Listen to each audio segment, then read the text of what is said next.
big weekend, tons of players in, supposed to be over 100. I'm hearing like 80, 85 made it in, something in that range. Start with you, James, in regards to how meaningful that is. Well, you got to hit, like, no matter if it's a slow pitch down the middle, you got to hit it. You got to hit it out the park. So the easy thing to say would be, of course we had that many top guys. Nobody else had spring game that weekend. But the weather, COVID, they got to do it on their own. They're not really getting – we're still in a dead period. The fact that you had that many guys come, have a good time, and essentially host themselves speaks volumes. There was a young man who was at my tailgate because of who his coach was. I played with Mark Lewis. I think it's Trayshawn Webb? Anyway, the running back from Trinity, 5-star running back. Him and a couple of other kids, you saw them. There was a contingent from Dillard High School and made sure that they came up. There was a lot of guys. There were some guys who didn't show up, but there was a lot of guys who came, and all they talked about was how crisp it looked, how good it looked. And I'm not going to argue that. That's semantics. The fact that that's what they're seeing is all that matters. And they got a chance to, and that it's really player-led. The way you change the state, and I said this the other day on SportsDem, culture is a buzzword I hate.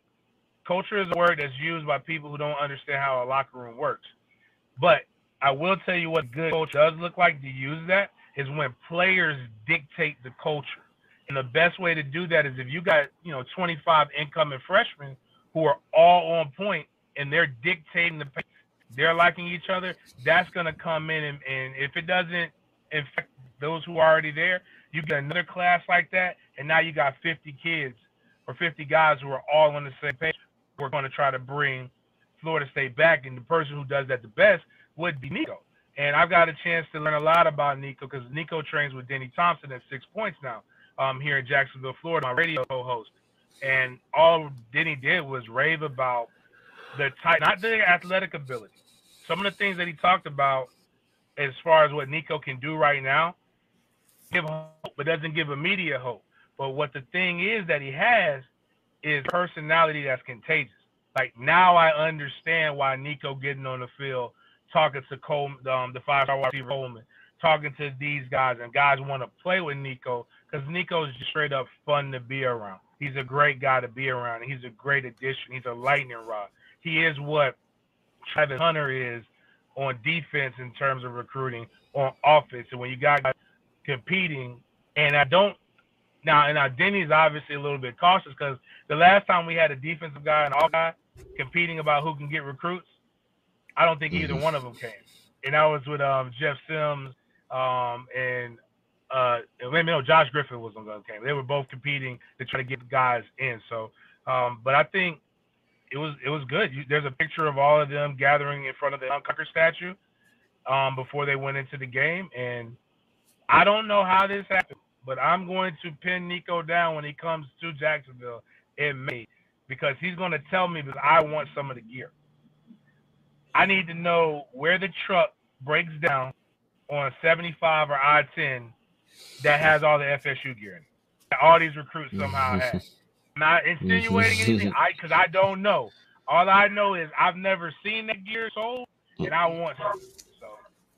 Yeah, they were dressed out like were on the team already or they're alumni. They were getting hooked up with a care package or something's going on. Something.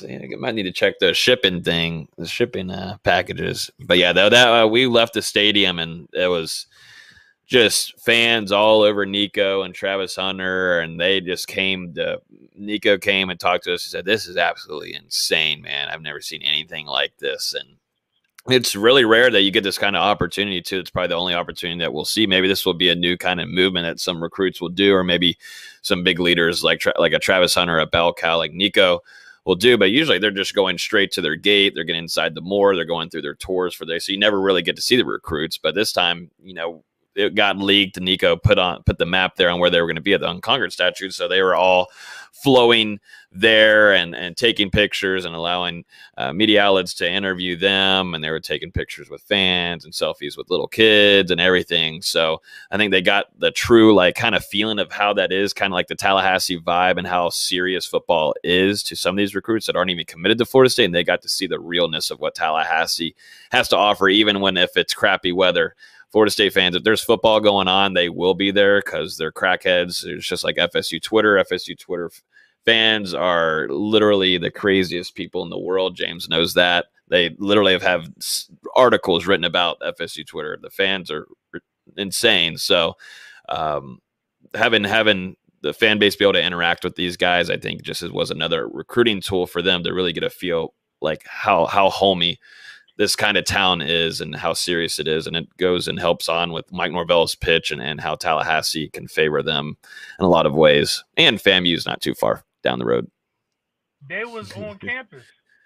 That's what shocked me. Like, I'm from Tallahassee, so people don't, well, obviously, both of us are from Tallahassee. But yeah, Nicco and them was in Holton Street. And which is around the corner from FAM. That ain't where I'm going at 9, 10 o'clock at night. Holden Street, where I'm trying to hang out, and I'm not from too far from over that way. But that I always tell people there's 2 campuses. There's three. There's 3 Tallahassees. There's the college campus, then there's like the city, and then there's the country. And most people never leave the college campus. But these cats went into the city, and I was kind of taking. I was like, man, these guys, look at these youngins, man. I ain't mad at it. It was fun. They probably had a blast. Probably almost died too. But some of the best moments I had in college kind of teetered between I might die, or I might have the best story of my life. Yeah. I meant to mention Travis Hunter here too, and he is the bell cow of the bell cow. He's on a different level. I think across this whole country, I think he's by far, the best athlete in this class. And he was in attendance in Tallahassee since, at least from what I was told, Wednesday. Nicco made it sound like he was there start off on Monday. But this guy was actually in town on Wednesday, meeting up, welcoming recruits coming into Tallahassee, making sure they were set up straight, having dinners with them, talking with them, doing some literal recruiting for the entire week, I would say. And a guy of that caliber that is showing out every single weekend and making kids that are really talented kids that they're facing on 7-on-7s, making them look stupid, and he still makes them look stupid when they put the pads on too. We'll see whenever he plays this upcoming season. That kind of stuff and the presence that he has, it really dwells well for Florida State, what they're trying to do in bringing in playmakers. And there's still a lot of playmakers that are out there that Florida State need to grab that are very high targets. And I think leaving Saturday, at least looking at the bell cow with Travis Hunter, he seemed pretty happy, all smiles after the game. It felt like he had a successful weekend. I believe him and Nicco didn't leave Tallahassee until Monday or Tuesday. So that these two were in town for quite a long while. But Travis Hunter, the guy that you want to have in there, who's an alpha, and people want to be around him. It was good to see Travis Hunter taking a big role this week. He was practically taking the role for Florida State's football staff, I would say.